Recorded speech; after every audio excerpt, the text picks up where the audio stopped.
ఎన్నికల హడావిడి కొంతే పూర్తయింది, ఇంకా కాస్త మిగిలే ఉంది. అదే కౌంటింగ్. ఇంకో 4 రోజుల్లో అది కూడా తేలిపోబోతోంది. 2 తెలుగు రాష్ట్రాల ప్రజలు, ఎన్ఆర్ఐలు ఈ రిజల్ట్స్ కోసమే తెగెదురు చూస్తున్నారు. అయితే ఏ పార్టీకి ఆ పార్టీ తమ పార్టీ గెలుస్తుందంటే తమ పార్టీ గెలుస్తుందంటూ ధీమాగా చెప్తున్నాయి. జగన్ ప్రశాంతంగా విదేశాలకు వెళ్లి పిల్లలతో సంతోషంగా ఉంటే, చంద్రబాబు మాత్రం విదేశాలకు వెళ్లి వచ్చి ఇక్కడ లేఖల మీద లేఖలు రాస్తూ 4వ తారీఖు కోసం తెగెదురు చూస్తున్నారు. ఈసారి 151 సీట్లకు పైగానే సాధిస్తున్నామని జగన్ చెప్పి అక్కడితో ఆగిపోయారు. కానీ చంద్రబాబు అలా కాదు, తాను సీఎం అయిపోయినట్టు బిహేవ్ చేసేస్తున్నారు. అయితే ఈరోజు జగన్ ఒక బాంబు పేల్చారు, అది కూడా ట్విట్టర్లో. 2019లో గెలిచిన జగన్ ఇదే రోజున ప్రమాణ స్వీకారం చేశారు. ఆ సందర్భాన్ని గుర్తు చేసుకుంటూ ఒక ట్వీట్ని కూడా పోస్ట్ చేశారు.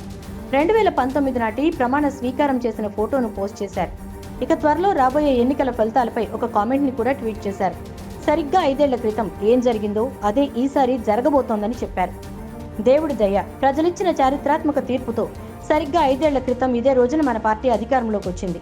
కులం, మతం, ప్రాంతం, పార్టీ వంటివి ఏవీ చూడకుండా ప్రతి కుటుంబానికి మంచి చేసింది.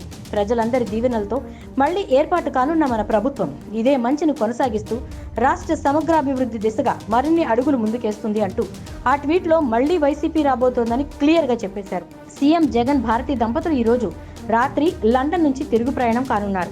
రేపు ఉదయం గన్నవరం విమానాశ్రయానికి వారు చేరుకోబోతున్నారు. ఎన్నికలతో బిజీగా గడిపిన నేతలంతా రిజల్ట్స్ డేట్ దగ్గర పడుతున్న కొద్దీ విదేశీ పర్యటనలకు వెళ్లి ఒక్కొక్కరిగా రాష్ట్రానికి తిరిగి పయనమవుతున్నారు.